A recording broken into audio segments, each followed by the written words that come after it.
Bonjour bien-aimés, je vous salue pour ce merveilleux dimanche que le Seigneur nous accorde dans sa présence. Nous sommes au jour de la Pentecôte, nous sommes en train de célébrer le Saint-Esprit que le Seigneur nous a envoyé afin de nous convaincre de nos péchés. Le Saint-Esprit qui est venu aussi nous aider à adorer Jésus, à devenir un des vrais adorateurs. J'aimerais que ce matin nous puissions préparer nos cœurs à pouvoir célébrer le Saint-Esprit pour sa présence au milieu de nous. Car il nous a été donné pour nous apprendre à adorer.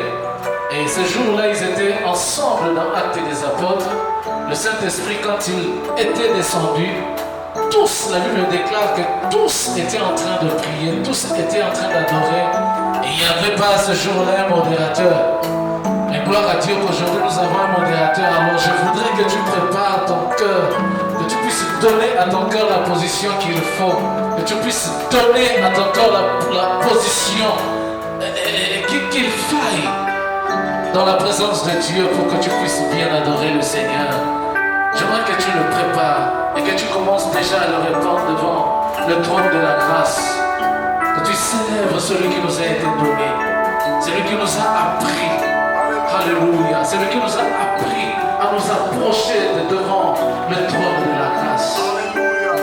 Qu'il souffle au milieu de nous, qu'il souffle dans ta vie, afin que ta vie ne soit plus la même, afin que tu sois transformé comme il a dit à Saül. Tu seras transformé en un autre homme.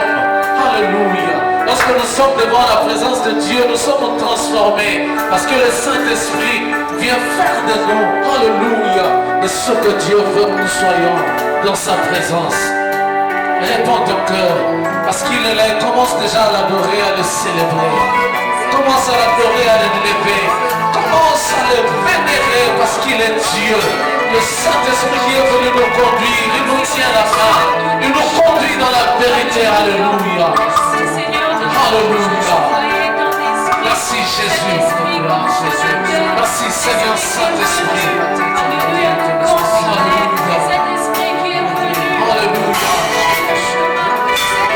Il est le consolateur. C'est lui qui nous révèle la volonté de Dieu. C'est lui qui nous sert à nous approcher de Dieu avec assurance. Alléluia. Alléluia. C'est lui qui nous révèle. C'est lui qui rend à vous ce témoignage que nous appartenons à Dieu. Le Saint-Esprit. Alléluia. Le Père.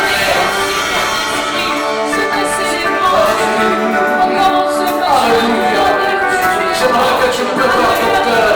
Si tu peux chanter, tu peux chanter. Comme un torrent, réponds ton cœur devant le Seigneur Jésus. Alléluia.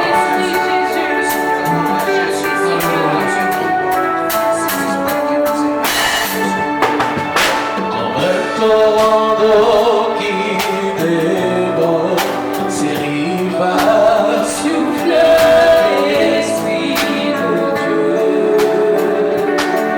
Comme une force nouvelle qui nous conduit à jamais. L'Esprit de Dieu. Nous voulons marcher dans la victoire et sans crainte. L'Esprit de Dieu. Sur un chemin de vérité, de sainteté. L'Esprit de Dieu. Chantons Saint-Esprit, consolateur. Saint-Esprit, révélateur, conduis-nous vers loin, dis-nous conduis vers le ciel, souffle l'Esprit de Dieu. Chantons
Saint-Esprit est là. Oh, le Saint-Esprit, le monde de la rassure, c'est lui qui nous révèle la volonté de Dieu. Alléluia. Alors le Saint-Esprit, car il est Dieu, car il est Dieu, c'est lui qui nous apprend. Alléluia. Le Seigneur, nous apprend. Alléluia. Le véritable Dieu, les adorateurs qui adorent, l'Esprit est en oh, seul le Saint-Esprit nous apprend à être vrai. Seul le Saint-Esprit nous apprend, alléluia, à répondre aux exigences de Dieu.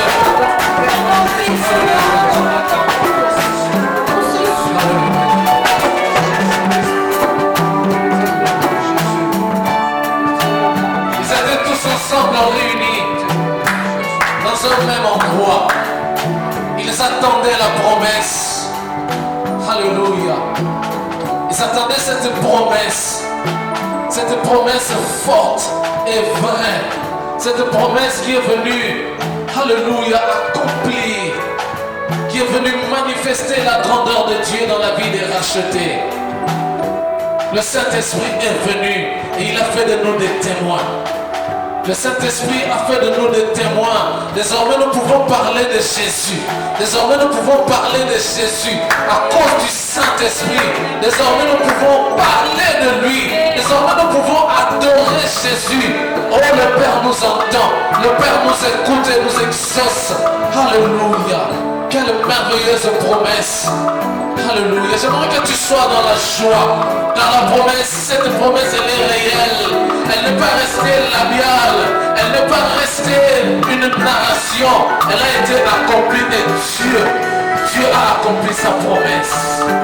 Alléluia. J'aimerais que tu sois dans la joie et que tu puisses acclamer le Saint-Esprit. Acclame le Seigneur, le Saint-Esprit. Comme pour le révéler, comme pour l'adorer, le louer, le parler.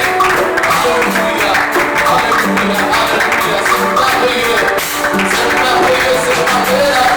C'est merveilleux d'avoir le Saint-Esprit. C'est merveilleux d'avoir un enseignant, un homme puissant enseignant, le Saint-Esprit. Alléluia. Bien-aimé, j'aimerais que tu sois dans la joie.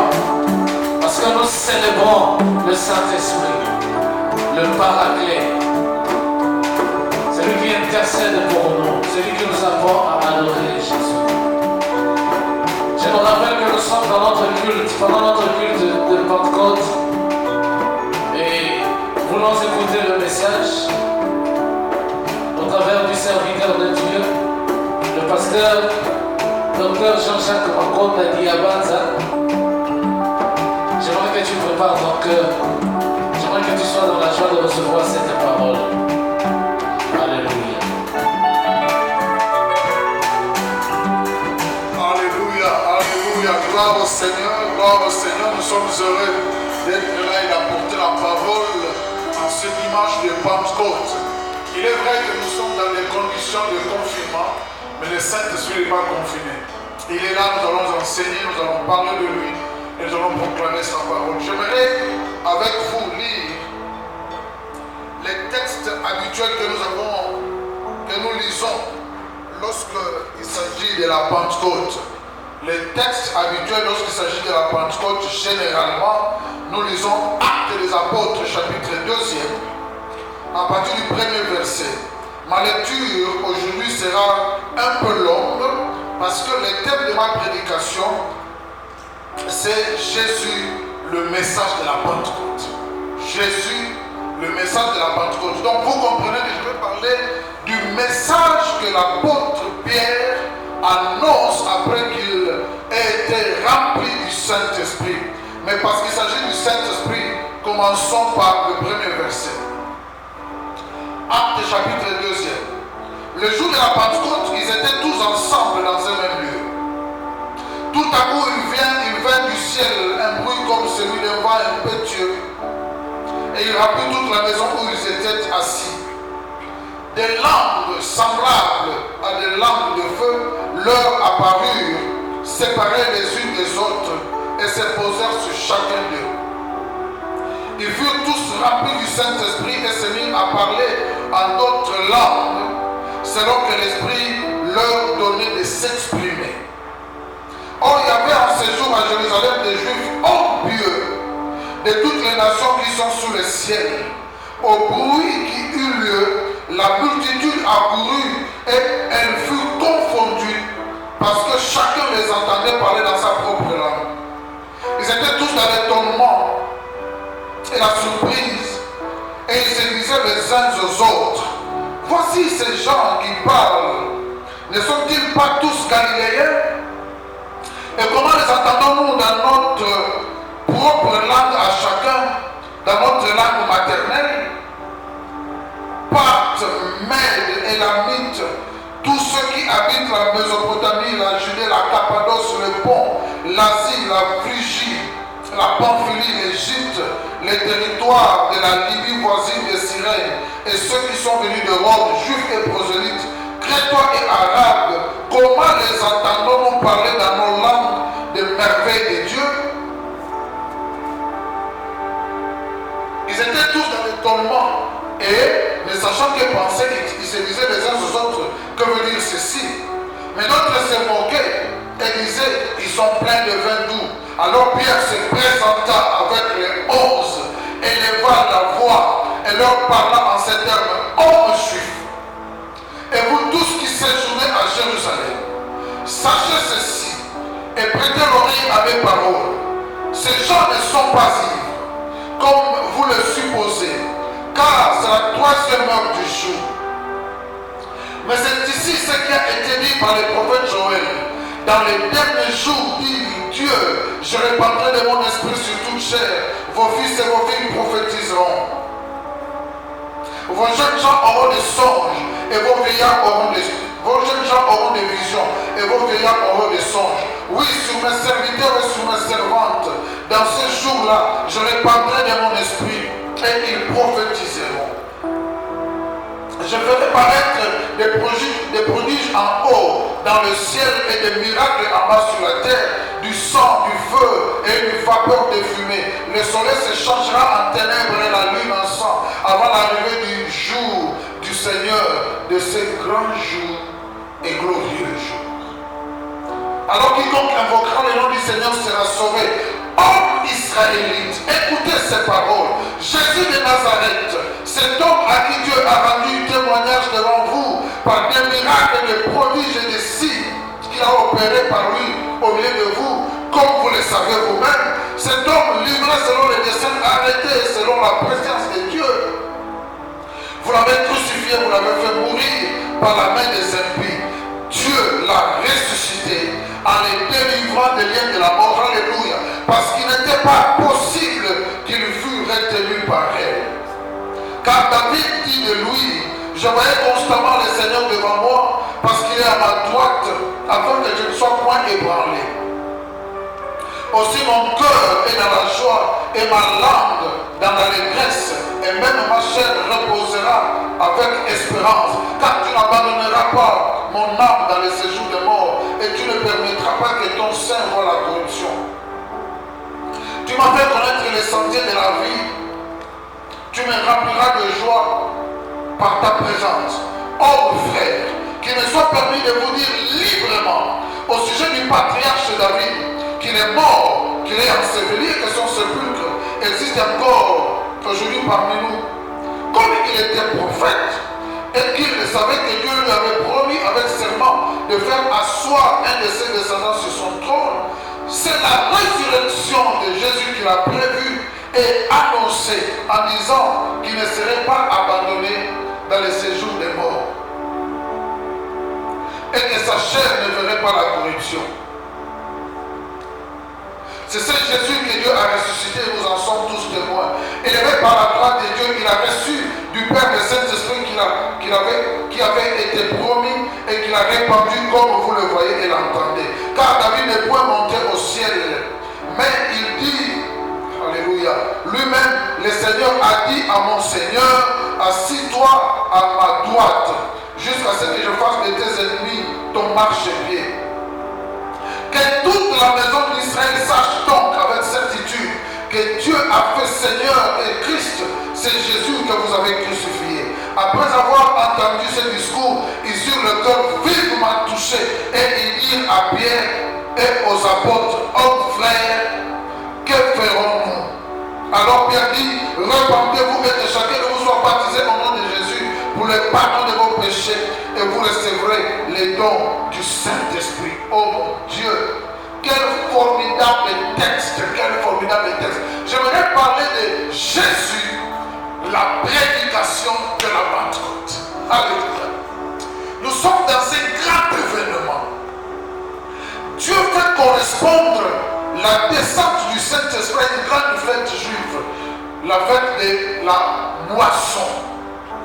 Et les gens de partout du monde connu d'alors sont tous allés à Jérusalem comme cela était leur habitude, leur coutume, leur façon d'être. Et ce jour-là, pendant qu'ils étaient dans les temples, ils étaient dans le voisinage, Dieu, un jour où les apôtres étaient dans la chambre haute, un jour où ils faisaient ce qu'ils faisaient d'habitude, ils étaient en train de prier, en train de vivre normalement. Tout à coup, le Saint-Esprit est descendu, comme un vent impétueux, pour donner un signal différent. Et directement des langues, comme des langues de feu, c'est pour ça sur les 120 qui étaient là. C'est comme s'il y avait quelqu'un au ciel qui a compté 120 têtes et qui a disposé une langue pour chaque tête et a envoyé un paquet de 120 langues. De sorte que lorsque le vent est venu, il y avait 120 langues sur 120 têtes. Alors les gens qui étaient dans le voisinage, au bruit des 120 personnes, au bruit des 120 personnes, sont tous venus pour voir ce qui s'est passé. Et dans leur curiosité, ils ont donné deux interprétations. La première, il y a des choses, des merveilles de Dieu qui se disent dans notre langue. La deuxième, ils sont ivres. Devant cette confusion, Pierre se lève. Alléluia. Pierre qui venait d'être rempli du Saint-Esprit. Pierre qui venait de parler en langue il y a quelques minutes, il y a quelques secondes même peut-être. Il se lève et commence à parler. L'apôtre commence à parler. Il est intéressant de constater que dans ce discours, Pierre ne parle presque pas de tous les événements qui se passent à ce moment-là. Il parle de Jésus-Christ. Pierre ne parle presque pas du Saint-Esprit. Il prend juste leur compréhension et l'explique et rapidement il va parler. Il parle de la prophétie de Joël. Il rappelle la prophétie de Joël parce que les Juifs connaissent la prophétie. Et maintenant il fait de cette prophétie juste un contact pour introduire le Messie, le Sauveur qu'ils ont rejeté et la puissance de Dieu qu'il a ressuscité, qu'il a réveillé de la mort. Et une chose qui m'intéresse, il dit, il n'était pas possible que la mort puisse le retenir. Dieu l'a ressuscité et il n'était pas possible. Toute la puissance de la mort a été frappée, a été annulée par la puissance de la résurrection. L'Esprit de Dieu l'a ressuscité. Et il commence à parler de Jésus. Il prend deux grands moments. Il s'introduit en parlant de la prophétie. Et il glisse en parlant de David le patriarche, qui lui a parlé de Jésus, cette prophétie qu'ils ont mal comprise. Maintenant l'apôtre commence à expliquer que toutes les prophéties que vous avez lues, que vous connaissez, sortir de la bouche du patriarche David, comme il était prophète, tout ce qu'il disait n'avait rien à voir avec lui, et ça avait tout à voir avec le Messie. C'est ce qui m'intéresse. Tout à voir avec le Messie. Il présente le Messie comme sauveur. il présente l'évangile. L'évangile veut dire quoi? L'évangile veut dire que Jésus est né miraculeusement. L'évangile veut dire qu'il a vécu une vie sans tache, sans péché.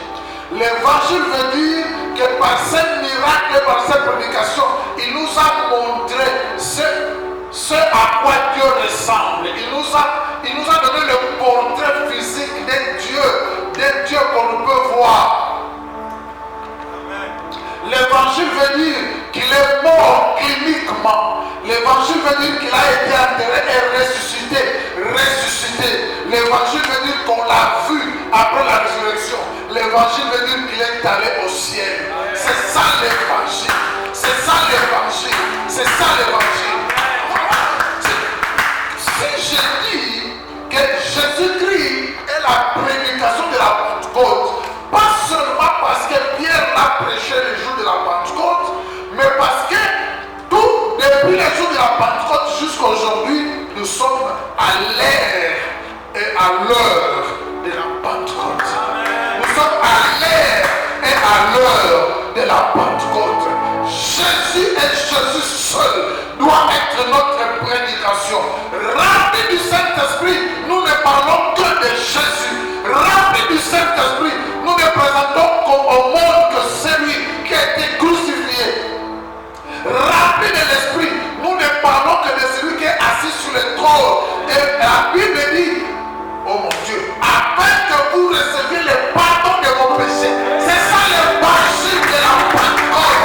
C'est ça l'évangile de la Pentecôte. C'est ça l'évangile de la Pentecôte. Nous avons substitué l'évangile de la Pentecôte à autre chose. L'Église aujourd'hui a substitué l'évangile de la Pentecôte à autre chose. Nous devons retourner au message de la Pentecôte qui est Jésus-Christ. L'apôtre Pierre aurait été fier de parler du parler en langue. Il aurait été fier de parler de ses convictions personnelles. Il aurait été fier de présenter l'équipe qui était avec lui. Il aurait été fier de se présenter comme des hommes extraordinaires. Pierre n'a même pas parlé, n'a même pas fait un enseignement sur le Saint-Esprit.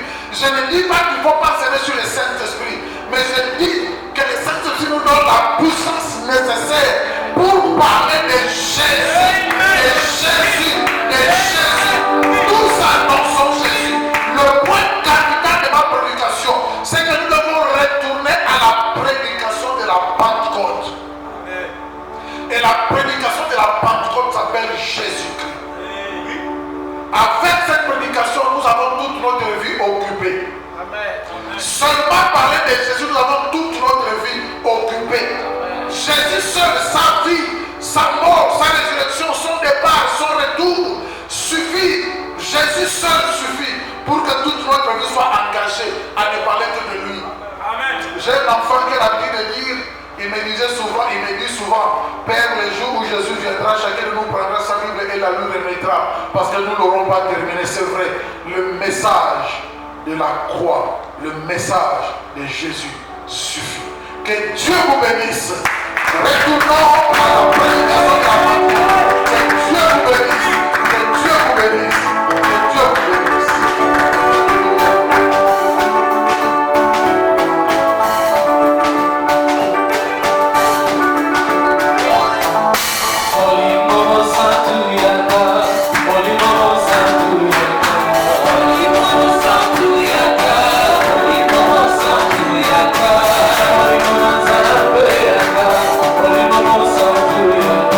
Holy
a donné le message.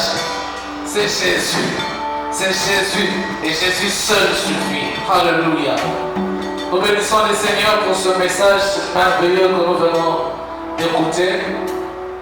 Et vous qui n'avez pas une église d'attache, nous voudrions vous donner notre adresse. Nous sommes sur l'avenue Kindundu numéro